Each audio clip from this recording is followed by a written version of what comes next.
obviously with my own clothes, you can 100% see that my chest was flat. And I didn't want to go to school because your dad, call your dad, call your dad. And Mata was like, no, she's not gonna call. I'm like, wallahi, she's gonna call my ex-husband. At the time, it wasn't my ex-husband. I think you're the only one with problems. I've got my own issues as well, you know. I've got my own issues. I'm like, family member, what is wrong? Oh, this is so long, but I'm gonna say it. Whoever watch. I'm not here for the views. I'm just here for the chats, because who am I going to have this conversation with? I don't currently have a therapist, and to be honest, I don't care for a therapist. I don't need a therapist no more. Alhamdulillah, back off. First of all, call me auntie. I'm not going to put us down for 4 bedrooms, girls. Literally, the council giving you a 4-bedroom house. Are you mean? You're going to be happy. Allahumma barik. That's beautiful. Everybody wants a 4-bedroom apartment, I'm pretty sure. Assalamu alaikum, ladies. How you guys doing? I hope you guys are okay and well. I'm outside in the balcony today. It's probably 5:30. Let's see. Close enough. 5:25. And obviously the kids are up. And I've got a little bit of energy at the moment. And I want to share a story with you guys. This is a story time I want to leave in the past. And I most certainly want to leave it in 2025. Now,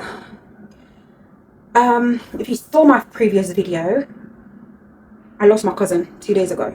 So doing this video is a bit hard for me as well. But because I want to leave this whole situation in 2025, that's why I thought, you know what, let me just come and tell you guys this story and forget about it forever. I just want to put it out there because it's healing for me as well. And even though I'm currently grieving my cousin, may Allah have mercy upon him and forgive him for his sins, I just want to come and sit down and talk to you guys. The only people I've been talking to is my mom and my sister. I think when you lose somebody so beloved to you, you need people around. And unfortunately, I haven't had that. Well, you guys, 2026, I'm going to create a village for myself. I want it so badly. I want loving people around me, caring people around me. People are going to support me because I am in the UK by myself. By that, I mean, I don't have emotional support. I know people, I have my family. Unfortunately, I don't have that emotional support. I wish when my cousin passed away on Sunday morning that I had at least a friend come over. There was a sister, 2 sisters actually. Big up my Somali sisters. I love my Somali sisters. They've been so amazing over the years. One of them, obviously, she said she wasn't well, so she couldn't come, and I appreciate that because I don't want to get sick. I don't want to get sick at all. And then the other one, she called me. However, when she called me, I was sleeping. You know when you're just tired? I feel like one of the coping ways of grieving is sleep. I'm not gonna lie, I sleep already. I'm a sleeper. But I remember, I think it was a Sunday or Monday, I think probably yesterday, Monday, I fell asleep. I didn't even realize. I was just sitting down chilling with the kids. What happened? Humaira, because kids don't know, even though they know that I lost my cousin, but they're not feeling the same kind of emotions I'm feeling. So I was teaching her how to crochet. She want to crochet arumigumi. What is it? Those dolls, arugumi, whatever you call them. I've never done them before, but I learned pretty fast anyway. Allahumma barik. So I kind of learned how to make it. So I was teaching her, and I was in the middle of teaching her how to crochet the doll, and I fell asleep. My soul needed to sleep, my body needed to sleep. So when the sister called me, she said she wanted to come over. I was sleeping, but alhamdulillah, I appreciate her offering. And obviously another sister as well, she's like, oh, drop the kids just for like one night, which I wanted. However, because I'm not driving, I'm not going to take bus going up and down. Like, I just didn't want to. So we managed each other. And I'm really grateful that I didn't drop them to the sister's house, you know, because it was nice. I needed them. Like, when my cousin passed away, and then he was buried the same day as well, it was nice to have all my kids around me. And we all slept on the same bed, like literally a double bed. But all of us just squished and squashed up. And I really needed that. And you know what, subhanAllah, we actually had a really good rest. You know, it was very hard. But alhamdulillah, I have a GoFundMe for my cousin because I am going to do Sadaqah Jariyah for him. And also I have a PayPal link. So please just donate whatever you can so that we can do a Sadaqah Jariyah. So the first thing, I'm always going to do Sadaqah Jariyah for him because he doesn't have children. He didn't have any children at all. So I feel like it's my duty to do that. The first thing I'm going to do, I want to donate some cement to a masjid that they're building in Sierra Leone. And inshallah, if I raise enough money, I definitely 100% want to dig a well on his behalf, inshallah. So yeah, but either way, I want to come talk to you guys and tell you guys this story. Now, just a quick disclaimer. Would you call it disclaimer? I might cry, but I pray I don't. If I cry, it's not because I care about this situation. It's not because I'm hurting, because I'm not hurting no more at all. But I cry to express my sorrow, to express my feelings, sometimes my hurt. In this situation, obviously, it's hurtful, so I can't cry because of joy. It's a situation that I'm definitely leaving behind me. And I also want to say this story involves a family member. So we don't cut family ties. However, because I don't have no loyalty to this person, and likewise they don't have no loyalty to me, that's why I'm telling the story freely. I want to let it go. And usually before I tell stories that involves family, I always ask my mom for her thoughts and opinion. But nowadays I don't. I just come and do it. So my mom is going to see the story before with all of you guys. Sorry, mama, but I'm not going to say the person's name at all, or the relationship that I have with the person. If you guess, you guess, okay? That's number one, and I mean number two. So number one is I might cry, which is okay. It's not because I'm hurting. Number two, I don't have no loyalty to this person, and likewise they don't have any loyalty towards me. So let's just put that out there.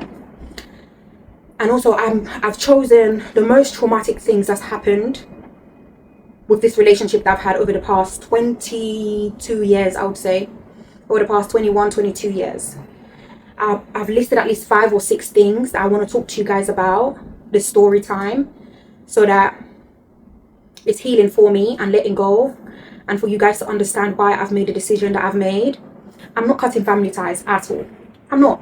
If I see this person, Asalamu alaikum, how are you? You okay? Alhamdulillah. Keep it going. You know what I mean? Because they're family.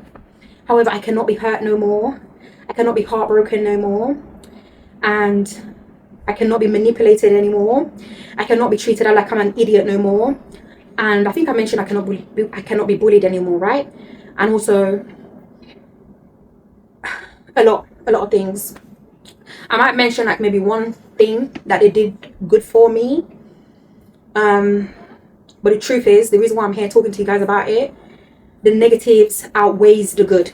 Period, literally. So unfortunately I don't have a lot of positive memories as such. So a lot of it is traumatic. A lot of it have really hurt me over the years. I've cried over this person have broken me time and time again. So yeah, let's talk about it. It's not the way I wanted to end the year, but like I said, I want to leave it behind me.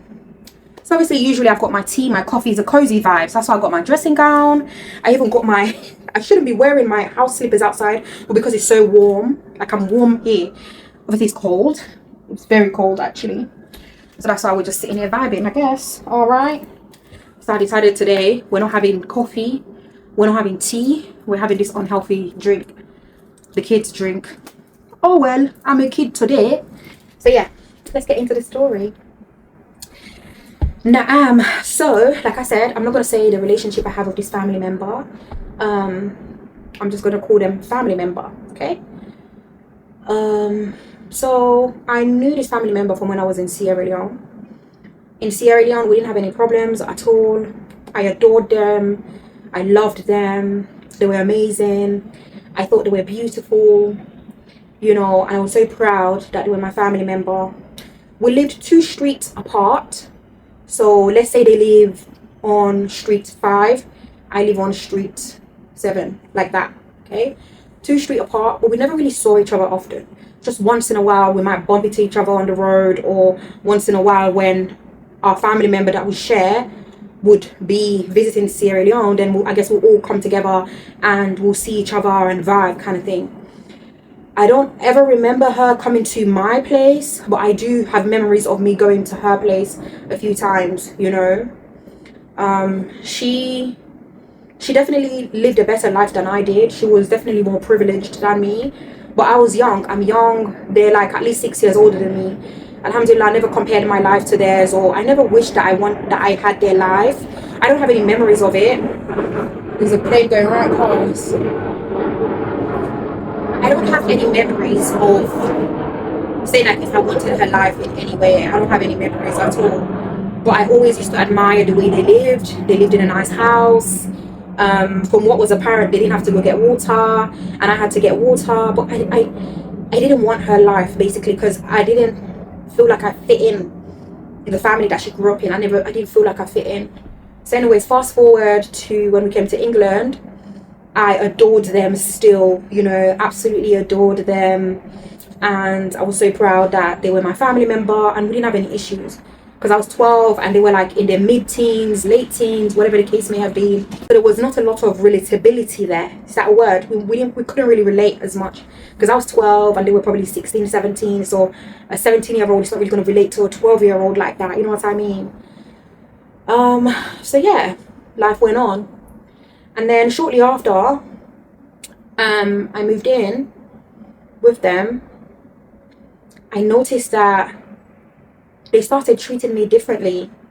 Like they saw me as this kid, which I was. I was very small. I was very petite. I probably looked like a 9-year-old. I was 12, but I looked very young and small for my age. But I noticed that they treated me differently from everybody else who was like my age. And sometimes even people that were much younger than me. I remember at the time my cousin, much younger than me, I was 12 and she was like 8, much more physically built, you know, looked physically mature. She probably looks like she was older than me, was definitely treated differently to me because I didn't have breasts. I hadn't started my period, and this younger cousin of mine had already, you know, well developed at the age of 8, 9. So I remember there were times that she would be having conversations with my younger cousin, and I'll basically be told to leave.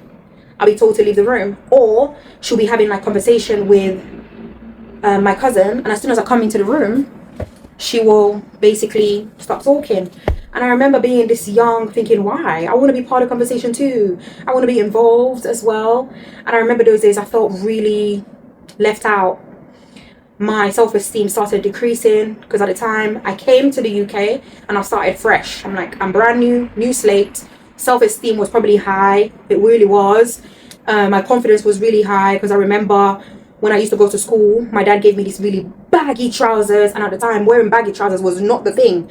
In 2003 it was not the thing. I think it was later on nowadays the kids at school wear baggy trousers, but I didn't care. I felt cool with my baggy trousers, you know. I always used to think, why are people looking at me? But well, because of my baggy trousers. And also what happened was, I remember trying to iron my blazer, and literally the first day my dad told me to iron my blazer, I didn't know how to iron blazer.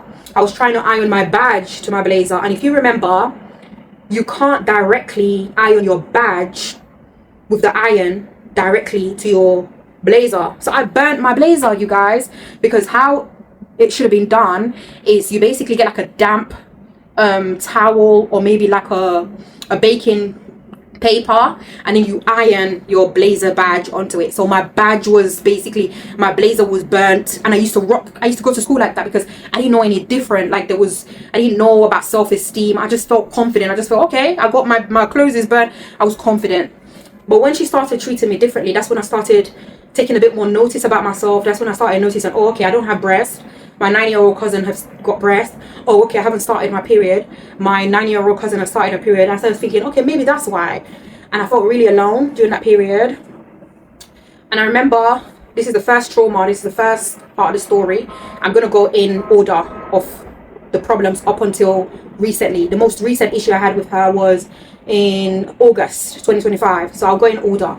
So the first problem that I had with her, because she had made me become so self-conscious. Obviously, I'm not going to blame everything on her because, you know, I don't know, she probably, I don't know, I'll try to make an excuse for her as well. Probably she didn't mean to like make me feel inferior. I don't know. But then you look back and you think, probably, I don't know, looking back, you're like, you did wanted me to feel inferior. Because why would you have big conversations with my 9-year-old cousin? And this time I was 12. Why couldn't I be part of this conversation as well? You know? Ladies, get your tea, okay? Get something to drink because this is long.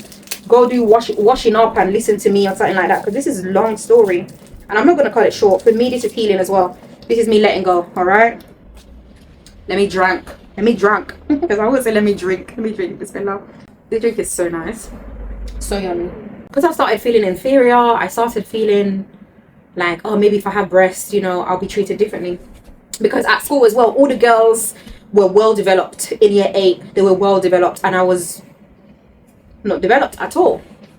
So one day we had on clothes day. I don't know what you call it, insect day or whatever the case may be.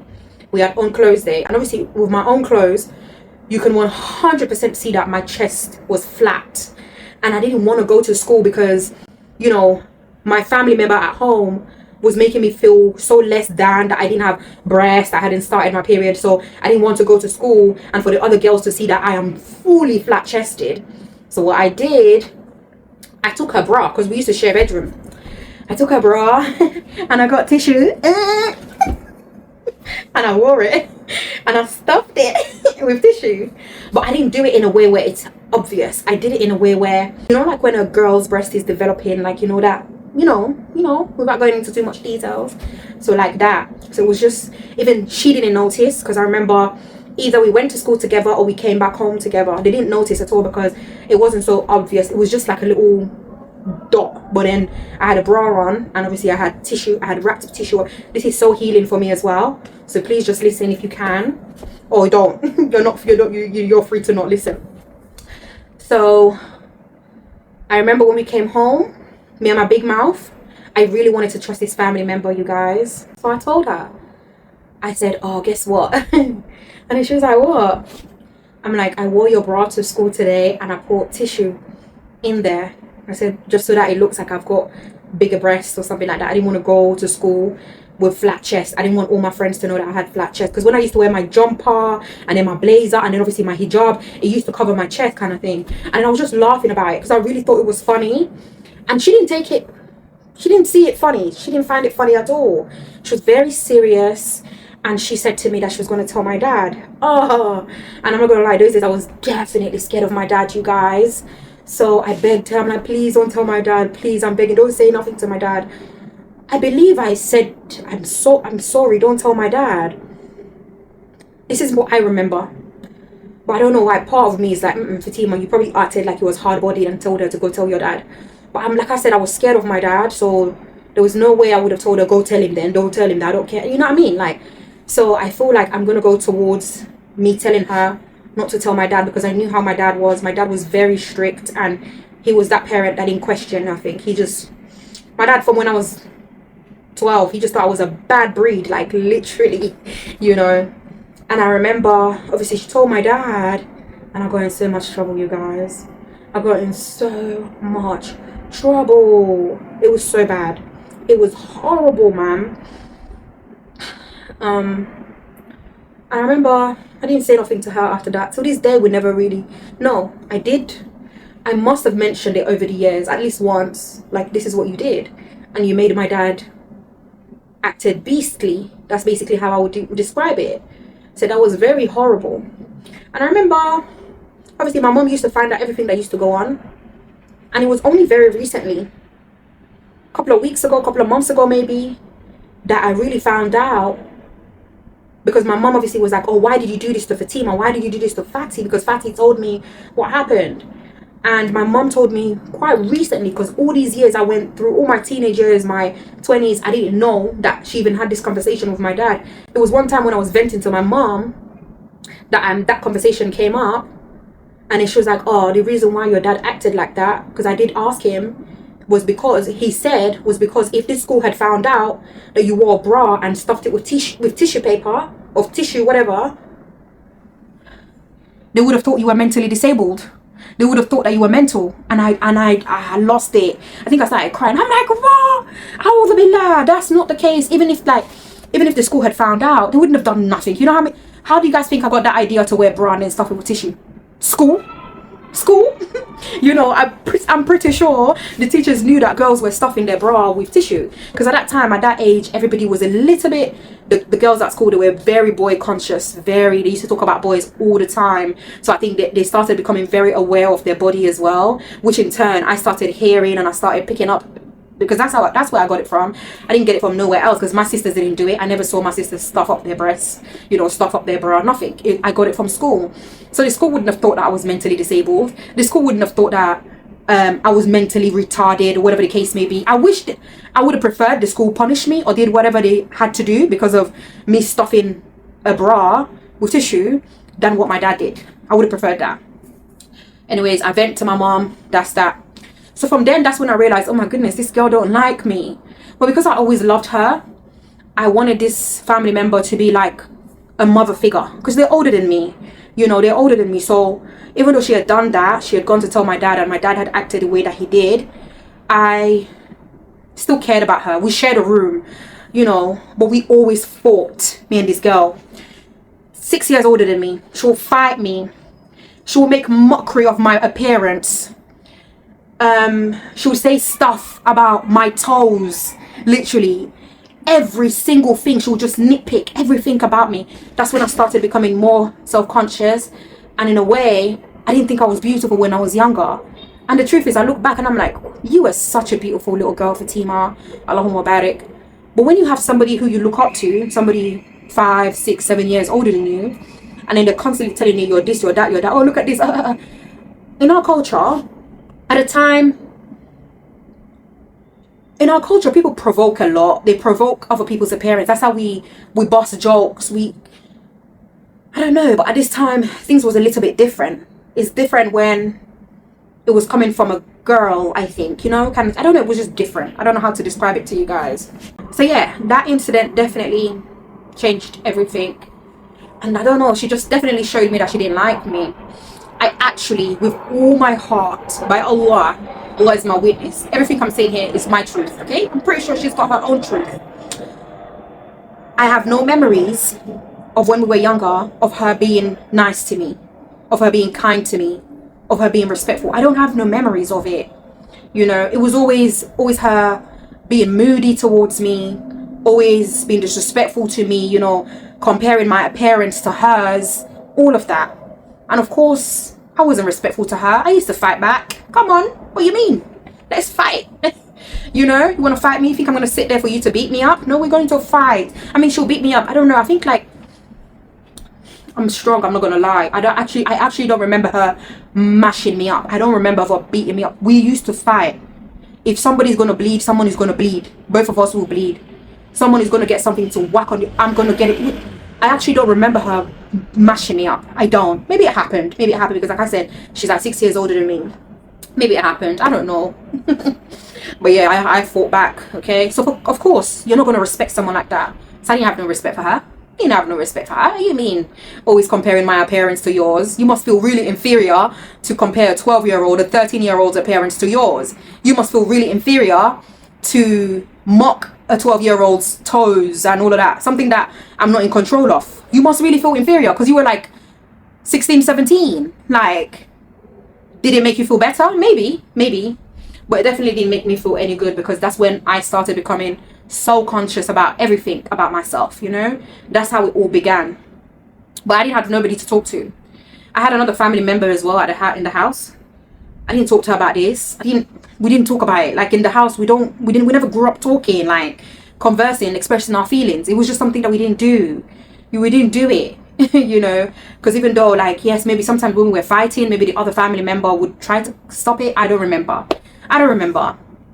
The reason why I spent time with this one, because this one definitely changed everything. Because not only did it affect my relationship with her, it also greatly affected my relationship with my dad, because I was already scared of my dad. And at this point, because of the way my dad acted, I'm like, oh my goodness, I'm not safe with this man. It really affected our relationship, you know. Yeah. And I remember we got close briefly when she was about, maybe I would say she was 19, 20, and I was probably 14, 15. We got closer because she left the house. Okay, she left the house. So when she was away, we got closer. I remember she was the one that even kind of gave me my first phone. It was like one of those Sony Ericsson phones, and this phone had like Skype. Those days everybody was rocking Skype. Everybody had a Skype phone. We used to communicate a lot through Skype because she wasn't in the country. So during that period, we talked a lot. That's when we really connected a lot. And I didn't mind, because this was somebody who I cared about. This was somebody who I actually loved. So when she wasn't around, we were close. But then when she came back, we were close briefly. I used to go visit them, you know. I'm sorry, I don't have much good memories, unfortunately. Like I said, the bad outweighs the good. So I would really love to say good things, like the things that I'm pretty sure she might remember, but I genuinely don't. All I remember is beef, arguing, fighting, and all of that, you know. And that's sad because I really want to balance it out, kind of thing. So I remember when she moved back to the UK, Allahu Mubarak, she got married and everything. Her wedding was amazing, you know. So she got married. Even when she got married, our relationship was okay. Our relationship was decent. And I remember during that period as well, I was kind of like in and out of university. I remember telling her, this is actually, yeah, this is one good thing that she did for me that I remember. She had like a standing order. I think, you know, every month she used to send me £15. I remember that. It was very significant. £15 because I was broke at uni, so every month she would send me like £15 and all of that, which was great. Allahumma barik. I appreciate that, you know. And like I said, like I saw her like a mother figure. In my head, it's only now that I'm an adult myself, I'm like, wow, what she did was very significant, was good, you know, because she's not my mom, but it was just me who really wanted her to be like a mother figure to me. So for her to be sending me £15 every single month, like for at least 2-3 years, was great. It was amazing. And another good thing that she did for me as well, actually, when I was leaving my dad's house at the age of 23, because I trusted her. She's like literally one family member who I thought I could always trust, that I wanted to just talk to, that I really, despite everything that had happened previously, I really wanted both of us to really be close. Because me and this family member, our moms are not in the UK. So for that reason, in my head, I thought, your mom is not here, my mom is not here, we should be buddies, we should be best friends, you know. So that was what I grew up on, and that's why for many years I kept forgiving her, and I always pushed towards her despite everything else that she did, all the negative stuff that she did towards me. So yeah, when I was moving, she helped me briefly as well when I was leaving my dad's house. And then alhamdulillah, shortly after I left my dad's house, I think I've told you guys that story briefly, I got married. I met my ex-husband, you know, we got married and everything. So during the period of getting married, that's when you kind of realize as well that you don't have anyone. And that's another story I'm going to tell you guys in 2026, inshallah. That's when you realize you don't really have anybody. I remember wanting her to basically stand up for me, 10 toes firm for me. And I went to her, I'm like, hey, you know, what are you going to do towards this wedding, this walima? I really want to know what you're going to help me towards, because I'm making a list of things. And at this time, the family members have told me they can't support me because, one, they don't have money to support me, and two, at the time, they were grieving as well. They had lost one of their cousins, you know, very close cousins to them at the time, so they couldn't support me, they said. But I'm like, I kind of expected it. They never really supported me like that. However, my family member that I grew up with in my house, I wanted her to stand up 10 toes for me because she was closer to the extended family. I was kind of like expecting her to be like, no, we have to support Fatima. You know, Fatima's mom is not here. We have to support her.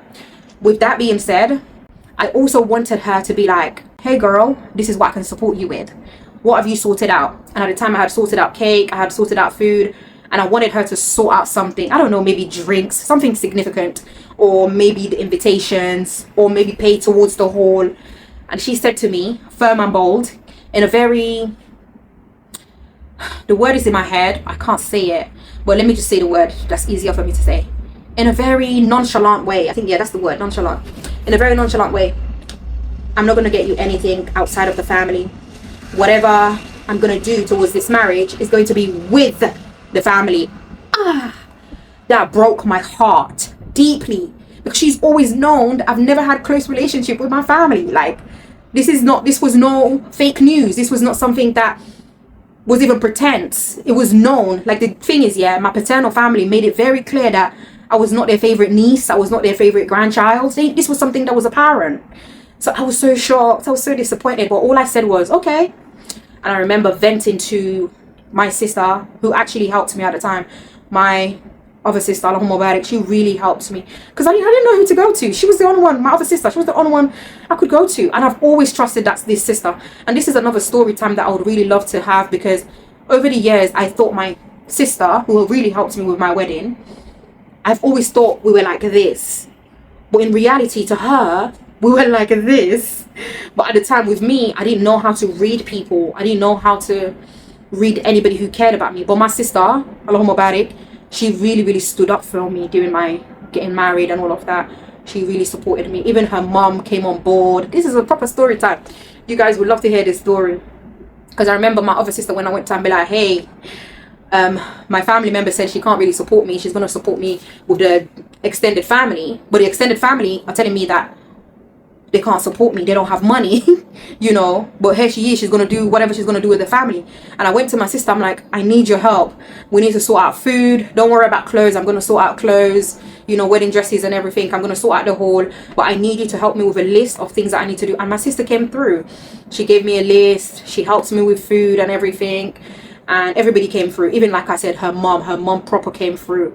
And my other sister, me and her mom didn't get along, unfortunately. I don't know, she was another one that didn't really like me. And it's so mad because my sister's mom, I liked her a lot. When we were in Sierra Leone, I used to try to visit, like, not try, I used to visit her. There was just a long story, I don't want to go back into that. But when we came to England, everything changed. I'm thinking, what happened? We were in Sierra Leone, you liked me. We were in Sierra Leone, you were like a good, what I would say, like a good stepmother. But you don't know somebody until you live with them, literally.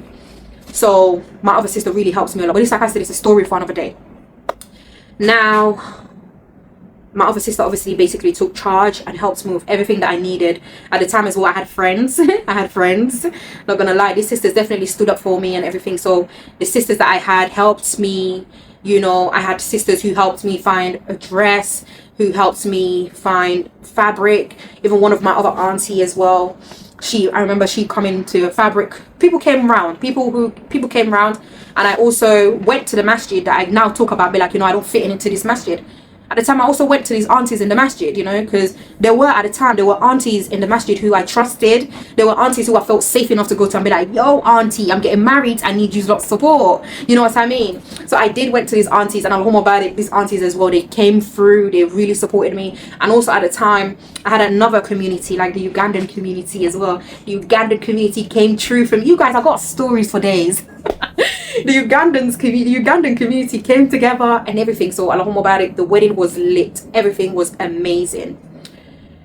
So that's where the problem is. To this day, I don't know what the family member did towards my wedding. Okay. Another thing that hurt me a lot, that made me started crying as I was walking to the masjid for my nikah. I came in a limousine. Like literally, we made this wedding. This wedding really was good. Like, it was a budgeted wedding, but it was great. Allahumma barik. I can see her, my family member. In my head, I wanted her to come to me, but she had created like a beef between us. So she didn't come to me. When she saw my limousine, when she saw me coming out of the limousine, she just walked off, and I could see her, and I started crying, you guys. I started crying. I'm like, oh my gosh, I wish my mom was here. I just feel so alone, kind of thing.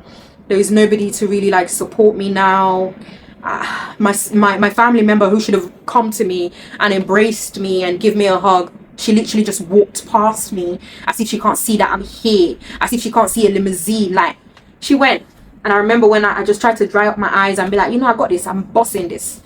I remember as soon as I sat down, she came to hug me and she said, I'm sorry, I love you. Who cares? Keep your love elsewhere. But at the time, you know, positive vibes. I'm like, yeah, cool. All right, no problem, you know. We had fun, blah, blah, blah. Wedding done. And the truth is, when I got married, I'm like, bun everybody. Not everyone, though, except my sister, who was my neighbor. Because I really tried to maintain that relationship. But everybody else, I was like, bun it. Everyone, you really showed your true colors. Because you know who your true people are. When you get married, when you have a baby, when, you know, you lose somebody. Like, my cousin passed away 2 days ago now, nearly 3 days ago. It's just my family back home that have been comforting me.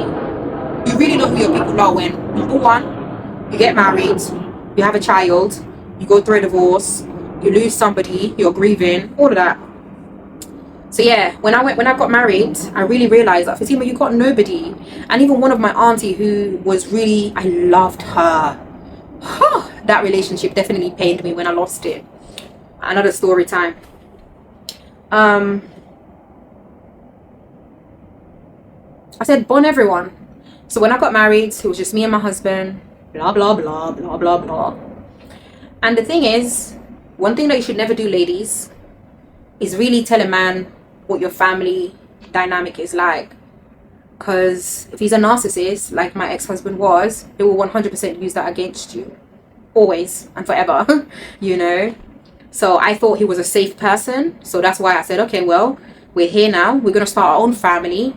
And we're going to build together. And yeah.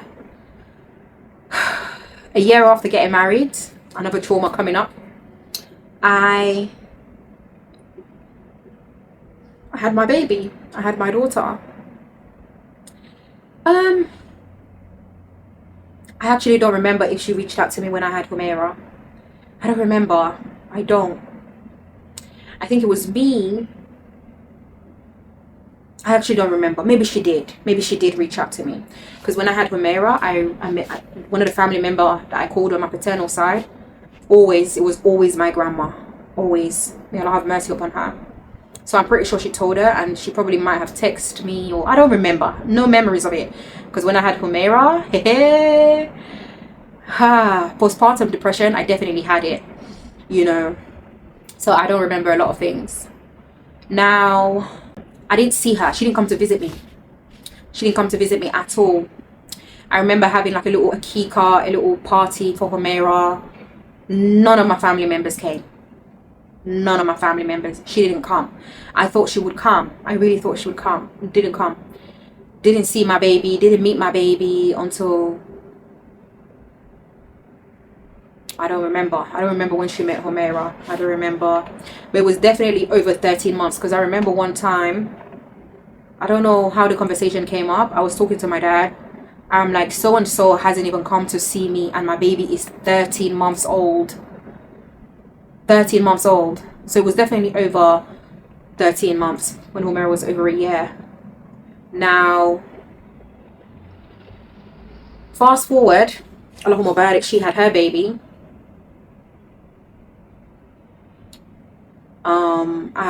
These are my memories, you know. She definitely probably have a different story. I remember actually when she was pregnant, I tried to maintain a relationship with her, but we got into an argument during her pregnancy. And we've always argued. She's never had like little grace for me, a little empathy, you know. She always argued with me. I don't remember what we were arguing about. By Allah Azza wa Jal, I don't remember. But she said something to me that would stay with me forever. She said, that's why you don't have anyone. For me, conversation was done. If you wanted to hurt me back in the days, tell me I don't have my family's support. Tell me I don't have nobody. You would definitely pierce my heart. But now, come on, nothing really phases me. I don't care what people say. That's why I freely come and sit here and talk to you guys and tell you guys about my story. I don't care. I genuinely don't care. If you're not paying my bills, you're not helping me raise my kids, and I don't have a husband. If you were my husband, I would definitely listen. If you're not my husband, you're not paying my bills, you're not helping me raise my kids, say whatever the heck you want to say. Nothing affects me. Nothing phases me. I don't care. You know, but those days it really affected me. Conversation done. I remember crying and going to my sister, because like I said, my sister, I thought, I've got multiple sisters, right? So I've got my other sister who is 5 years older than me. I thought we were like this. So every time I had issues, whatever I had going on, my university issue, my whatever issue, I'll go to my sister who I thought we were like this. And I went to her, I'm like, so-and-so said this to me, so-and-so said I don't have no one. I feel so sad about it. But I don't remember what my other sister said at all. But it was very painful. That would definitely pierce my heart. Because I didn't have nobody. I didn't, you know, it was sad. Those days I cared. Now I'm alright. Now I don't care, you know. Those days I was in my early 20s kind of thing. So during those period, you're definitely, you're hurt. You haven't healed. So whatever somebody says, especially if it's something that hurts you, you're going to be hurtful. You're going to be sad about it. Fast forward after that incident, Allahumma barik, she had her baby. When she had her baby, I didn't say nothing to her. There was no congratulations. There was nothing from me either. Because it was like, for me at the time, I saw it as, you just told me that I don't have nobody. I can't congratulate someone like you. You hate me. For you to hurt me with something that you clearly know hurts me, you hate me. So I didn't congratulate her. I didn't say nothing to her. Just left it. And I remember, I will never forget, It was when her baby was 4 months old. I just received a call from her. It was Ramadan. I remember, I'll never forget. It was literally the ending of Ramadan, and we were not sure if Eid was going to be the next day or maybe if we were going to fast one more day. It was Ramadan 2017. And she called me. She was like, yeah, you and your husband should come for iftar, and you know, when a Muslim invites you, you go. I'm like, okay, cool, no problem. I'll let my husband know. I was married, obviously. And he was like, okay, cool, we'll do that. I remember going to hers. I remember us getting there quite late. We found out that Eid would be the next day, blah, blah, blah. But we still went. We broke our fast there and everything. We spent a few hours there. She apologized. She gave me a hug. And I'm cool, because this was a family member that I've always loved. Family member that I've always cared about. Family member, like I said, I really wanted her to be like a mother figure for me, because I didn't grow up having a mother figure or anything like that. So forgave her and we moved, you know. Everything was okay. And I remember for years we didn't really argue, or even if we had like a misunderstanding, it would be minor. It would never get to the point where we would either stop talking or where we'd be barking at each other. It was years. And then there were times where literally every summer I would go to hers, you know, because she lived outside London, and she lives in a very beautiful greenery place. And you guys, from when I had Humaira was when I started loving nature and all of that. So we'd go every year. We'd go spend like the summer, like, you know, just a few days with her and stuff, you know. That was nice. We had a decent relationship that I wish had continued. And if I'm very honest with you, after that we probably had like minor issue that I don't really remember, minor issue that didn't really affect me, but it is what it is. I got on with it. I moved on. It is what it is. I don't care. And I remember it was in 2021. And I remember in 2021, fast forward all the way to 2021, right? We had like a family dispute going on, like the entire family. There was some issues going on, little issues going on. And she was the only family member who, unfortunately, I was involved as well, because there were kids involved. So I kind of like wanted to help out because of the kids that were involved, kind of thing. Was it in 2021? 2020, let's say 2020, okay, because I remember it wasn't exactly 2021, because I remember the kids that were involved, one of them stayed with me briefly, and I remember being married. So it was 2020, sometime in 2020. I don't really remember quite, because the reason why I'm trying to say 2020 is because Zahira was not born, and in 2021 was another trauma that happened. I'm getting there now. So yeah, in 2020, maybe late 2020, mid 2020, there was a family misunderstanding going on, and I was involved because there were kids involved, like I said, kids that I cared about. So I kind of stepped in to say, okay, how can I support these kids, what can I do, kind of thing. So she, the other family member, was the only one who I could really come to and talk to about how I was feeling about the whole family issue that was going on and all of that, and obviously giving her feedback about the kids and all of that. And one of the kids stayed with me at the time, briefly, just temporarily. So we used to talk like every single day about the issue, you know. And I didn't think that we had any issues at that time, because we talked like every single day. We talked about the family issue that was going on. We talked about how we can proceed in terms of what was happening, everything that was happening. We gave each other feedback. So during that period, we got close. Trauma bonding, because obviously it was a traumatic experience that was happening. So we trauma bonded during that period. And again, because there was a lot of gossiping going on, this family member, when it's gossip, VIP. She was always, you know what I mean? May Allah forgive us, because I was involved in the gossip too. I would have been left. May Allah forgive us, you know. So we were okay. Like I said, we talked like every single day. However, I was pregnant with Zahira. The thing is, I'm okay coming to you to talk to you about whatever family issue that's going on, but I don't trust you enough to tell you I'm pregnant. I don't trust you enough to tell you this is, you know, that I'm pregnant. We don't have that relationship. However, when the baby is born, sure, I'll tell you, you know. However, I knew she had an idea that I was pregnant, because I used to go see my grandma. I used to go see my grandparents, and my belly, when I'm pregnant, my belly is huge. My grandma knew I was pregnant, but it was just that I didn't confirm it for her. I think, Allahu Alam if I confirmed it for them. I don't really remember. So she definitely said something that I think Fatima is pregnant. So she had an idea. Or maybe other people saw me because I went to the masjid still, hefty belly. And besides, in our culture, we don't really tell people that we're pregnant. You see somebody with big belly, you see Allahumma barik, you make dua for them, you know. Only if you're really close to the person, then the person will tell you, I'm pregnant. You know what I mean? Like that. Even after the family issue that we had died down, we still talked all the time and everything, and etc, etc. And at the time as well, I was going through issues, you know. At the time, I remember my ex-husband had left, but I didn't tell nobody. I didn't have that close relationship with my family to say, hey, this nincompoop have left. I'm heavily pregnant. So I didn't go to my family. I went to my other family, which I used to call them my Dean family. You know, I went to them for support instead. Now, fast forward to 2021, another trauma. This day was peak. This day, I'll never forget this one. This one hurt me to the core. Finito me.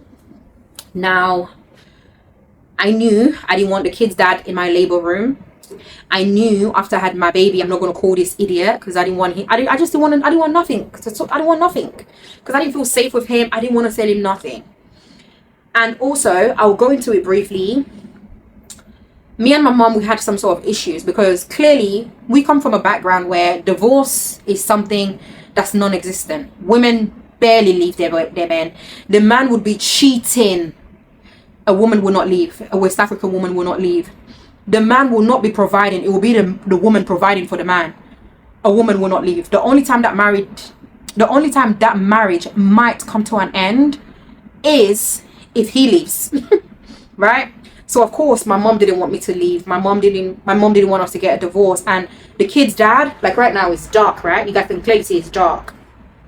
If he tells you, nah, the sun is shining, and it's the way that he will say it, you will believe him. He's such a manipulator, you believe him. So he used to talk to my mom, and my mom thought it was me that was basically making my marriage crumble.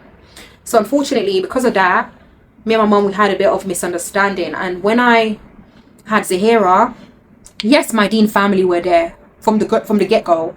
And my Dean, I really saw her as a sister, I'm not gonna lie, because if you're seeing me push out 3 of my children, Ukhti, you're my sister. So let's call her my Dean sis. My Dean sis was there, you know, she was the one that basically came to the hospital with me. She saw me give birth and everything. But then, subhanAllah, there's just something that you feel in your heart when you've had your baby. You want to obviously tell your mom, you want to tell your sisters, you want to tell your family member, you want to tell people you care about, people you love. And I couldn't tell my husband. I didn't want to. My mom as well, I'm like, why are you siding with this idiot? Even if I were in the wrong, you side with me, you know? You side with me. I understand you don't want me to get divorced, but you still side with me. So it was so hard. So after having my baby, my Dean family knew already, and I'm like, oh my goodness, let's go. I usually call this sister Amatullah. So Amatullah, I was like, Amatullah, I need to tell someone. I need to tell someone in my family. I know you guys know. I know your mom and dad know, but I just want to tell someone in my family, but I don't know who to call. I don't know who to call, Amatullah. Who should I call? Guess who came to my mind? Because that younger Fatima, I've always seen this family member as someone that I thought I could rely on, someone I thought I could trust, someone that was like, I wanted her to be a mother figure to me, irrespective of everything that's ever happened. And then also because me and her, we were okay during the family mix-up, the family feud. I think that's what you would say. That's what you would call it. We were cool. We talked like every single day. So I said, okay, she's a safe person for me to call and tell her that I've had a baby. And bear in mind, when I had Humaira, I didn't call her I've had a baby. She found out from my grandma. When I had Zaki, I didn't call her that I've had a baby. She found out from my grandma. But this one, there was something different. There was something different. I think I had called my grandma, but it wasn't the same vibe. So I called her. This is the one that's peak for me, man. This is one that hurts. Oh, this one hurt at the time a lot. Not anymore. And alhamdulillah, I haven't cried not once. So this is healing. I've healed. Allahu barik. So I called her video call. We never do video call. Barely do video call. I video called her. I'm like, alhamdulillah, I just had a baby. And you can hear the hospital beep, beep. She was like, where are you? I'm like, in the hospital. I just had a baby. I'm like, hey, here's the baby. Let's pretend this is the baby. Here's the baby.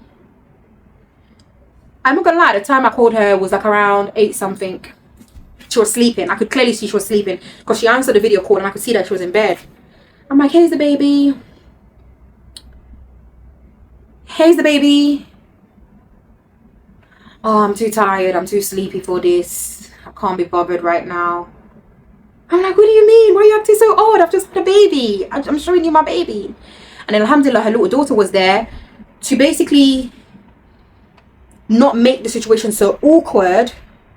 Little girl was there. I'm like, oh, so and so, look, you've got a new family member. I'm like, look at her, she's so cute, isn't it?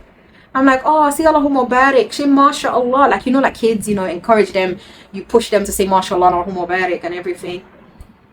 And then I asked the other family member, I'm like, why are you acting so weird? I said, I just told you I've had a baby and you haven't even said nothing. You haven't even said congratulations or anything like that. And then she realized my ex-husband was not in the room. And then she was like, all of a sudden woke up. And these times, yeah, she hadn't congratulated me. She hadn't said Allahumma barik. But when she noticed my ex-husband was not in the room, she asked, where's so-and-so? Voice wide open, wide awake. All of a sudden, now she's awake when she noticed that so-and-so was not in the room. And I picked up the phone because obviously, like, I'm going to question everything. I'm like, I just told you I had a baby and you're sitting here asking where so-and-so is. I'm like, you know what? I can't even chat to you, man. You're terrible. I can't even chat to you. And I lock off the phone. And I told Amatullah. I'm like, Amatullah, call your dad right now. Call him. I said, because this family member is going to call so-and-so, my ex-husband, and try to find out why he's not in the labor room right now. I said, please call your dad, call your dad, call your dad. And Matu was like, no, she's not going to call. I'm like, wallahi, she's going to call my ex-husband. At the time, it wasn't my ex-husband. I'm like, wallahi, he's going to call my ex-husband. And try to find out why he's not here. And alhamdulillah, Amatullah's dad did call, but I don't know how quickly he called. Guess what? Wallahi billahi tallahi. As soon as she came off the phone, I don't know, let's give her 5 minutes. Let's give her 10 minutes, yeah? Let's give her 10 minutes. Almost immediately, she called my ex-husband. But my ex-husband at this time is a punk. So obviously, he wasn't answering none of my family members' calls or nothing like that. So he must have seen the call ringing, or maybe I'll tell you how I found out that she called. Give me a moment. But he wasn't answering none of my family members' call. My uncles, he wasn't answering. My dad, waste man, wasn't answering. Of course, he's not going to answer my family members' phone call. And I just left it. She ruined my morning that day, you guys. I think I'm about to cry with this one. Wallahi, she ruined my day and she made it even worse for me. Because all I wanted from her was to just say congratulations. Oh, Allahumma barik. I wasn't expecting anything from her. Yes, indeed, she was sleeping. But by Allah Azza wa Jal, I've probably called her 6 o'clock in the morning, 7 o'clock in the morning to gossip. And she'll wake up. She'll wake up wide awake. I say gossip because, you know, like you have that family member who you just go to and rant to and talk about other family members and other issues that's going on within the family. I think we all have that. It's kind of gossiping, you know. But here I am calling you at 8 a.m. in the morning or 7 a.m. whatever the case may have been. It was early in the morning, telling you that I just had a baby and you didn't even acknowledge my baby. I was so down. My face just, I was so sad.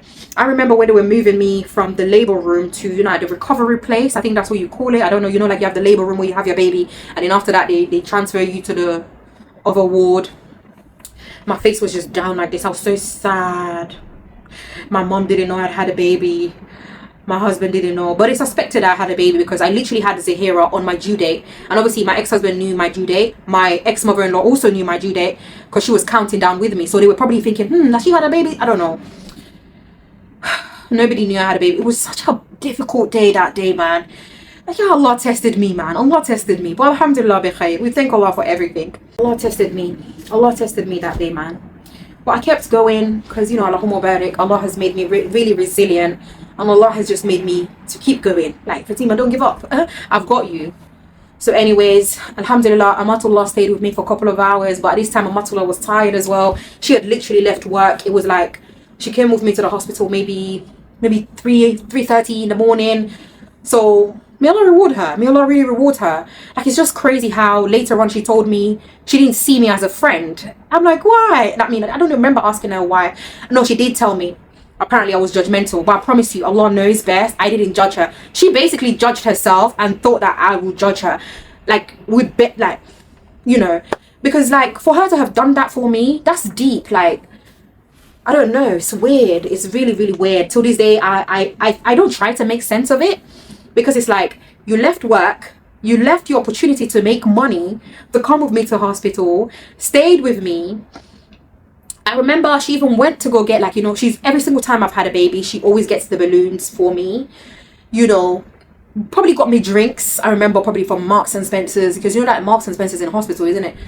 Got me probably little snacks, stayed with me, hear me vent and hear how sad I was, everything. And then to later on, the truth is, I'm not gonna lie, she definitely over the years, Amatullah, showed me that I was not her friend, you know. But I really appreciate her throughout all my pregnancies, and she was there, like a really good labor partner, man. It's just strange, you know. But I want, inshallah, next time if I ever have more children, if and when I have any more children, I actually don't want a friend there. I don't want a friend there.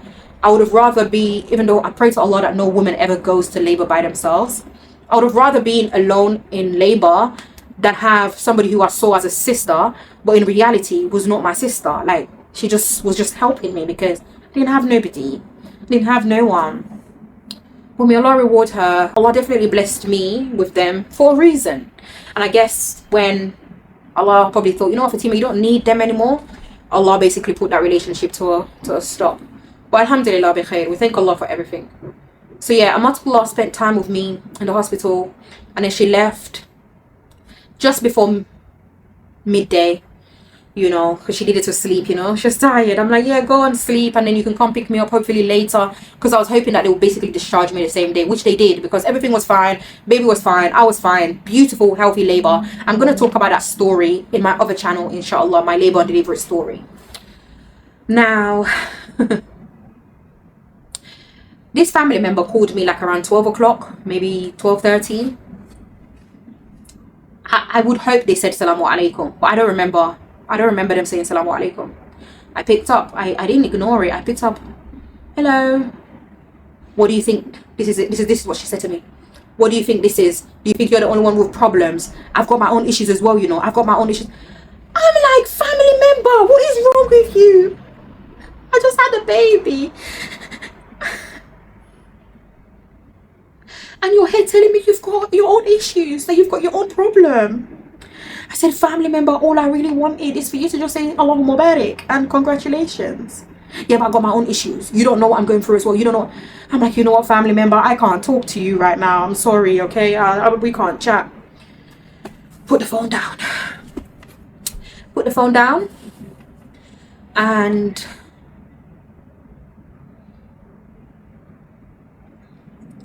I didn't hear from her for like a couple of weeks, I think. I don't remember if she called me. But I remember one time she must have messaged me like around 10 o'clock. Oh, I'm in London. I would like to come and see you. I didn't even think it was acceptable for her to come see me at 10 p.m. I was staying with my Dean family. I'm not going to open the door for you at 10 p.m. or 11 p.m. But alhamdulillah, she never showed up. So, you know, I wasn't. She never came. And I remember when I finally started talking to the kids' dad, literally the first time we started talking, I asked him, I'm like, I just have a question to ask you. This is how I found out that she called him. I'm like, you know the day Zahira was born? And he was like, yeah, she called me. I'm like, what time? Wallahi, as soon as she came off the phone, she called him almost immediately. I'm like, oh, really? Okay. And then obviously he's nosy. I don't remember if I told him what had happened. I don't remember. I'm like, oh, I just wanted to know. And then I remember the same day I asked her, because I'm going to ask you. I'm going to ask you. I think this is why I grew up not being liked. Because where I'm from, people bottle up things. People don't ask. People don't question. People just sweep things under the carpet. So I'm like, why did you call my husband on the day that I had Zahira? What's the issue? Like, oh, I don't have time for this. And then she locks the phone. And I was so angry. I was so angry. Because I knew why she called. Because remember I told you guys, as soon as she came off the phone, I told Amatullah to call her dad and tell her dad to call my ex-husband to say the baby is being born, kind of thing. Now, kind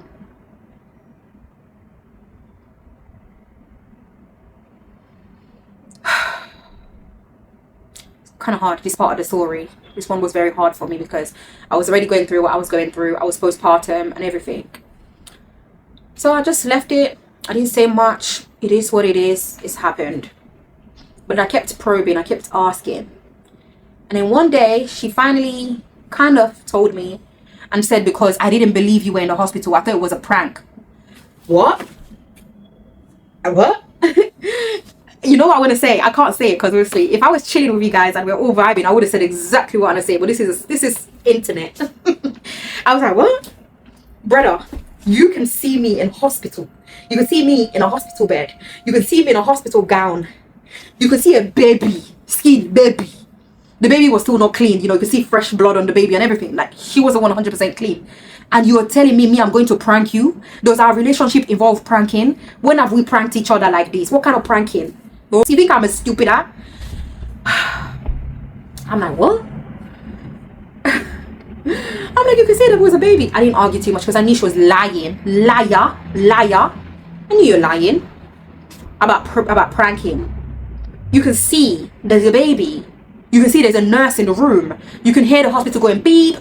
Do I have time to get all of that props to prank you? You went like, I tolerated you. I tolerated because for me, I was definitely looking for a mother figure. I was looking for my acceptance from her because I liked her. As a matter of fact, I loved her. You know what I mean? But I'm sorry, I don't love you enough to go get a hospital bed, all the props, a real baby to bloody prank you. I don't have time for it. So anyways, I just let it slide and I just left it. And again, I just moved on. She has a best friend, more like a sister.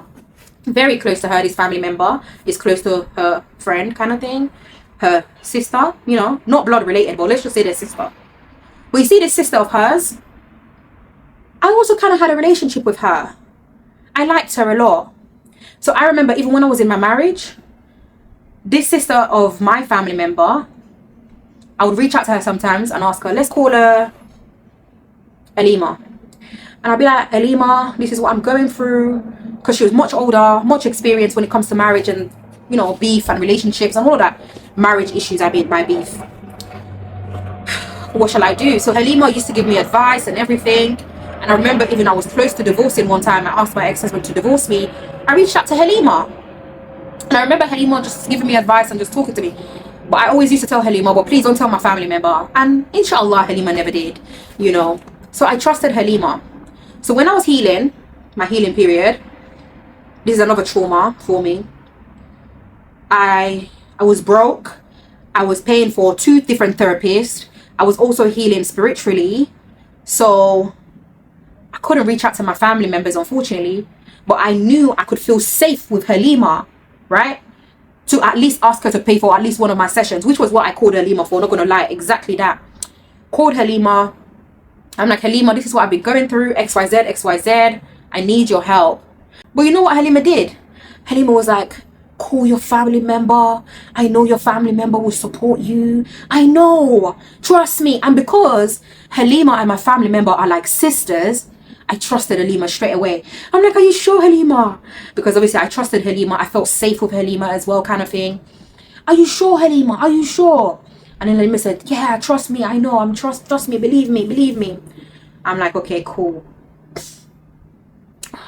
I think I must have messaged my family member or maybe called her and I said, hey, when are you in London? I said I would really love to have a conversation with you, but it's a face-to-face conversation, you know?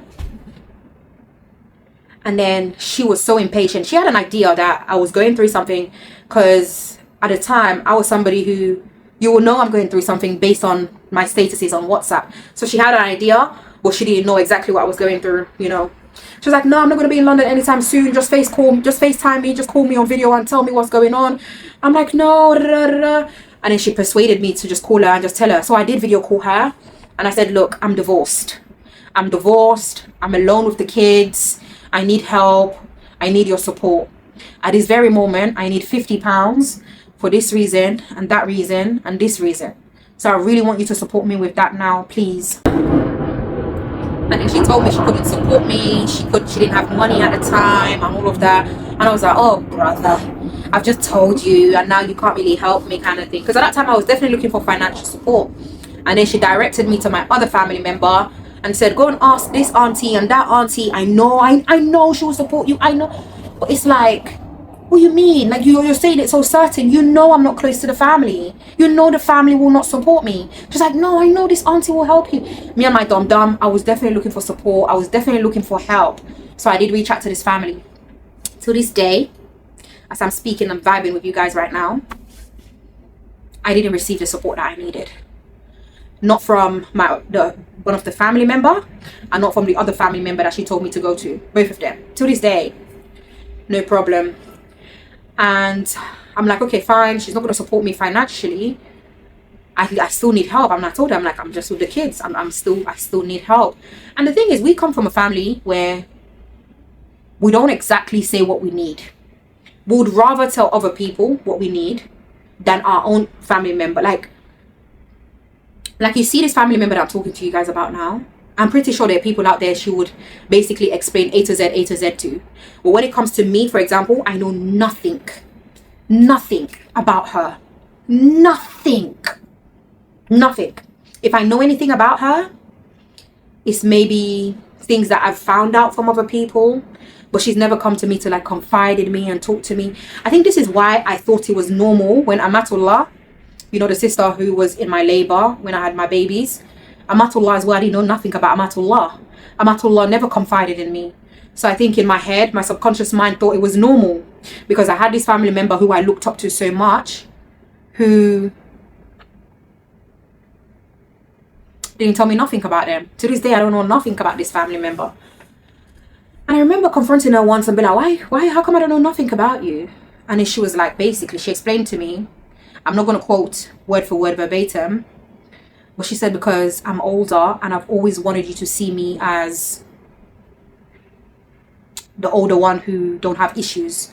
I'm like, bro, you put yourself in a bigger pedestal, bro, because we all have issues. You know what I mean? Like, I've never seen you as perfect. I mean, I did wanted you to be like a mother figure to me, like a really close relationship to me, but I've never, like a really close relationship, but I've never seen you as somebody who don't get tested with the difficulty of life, you know? I'm like, oh, okay, cool, whatever, kind of thing, you know? So anyways, we moved.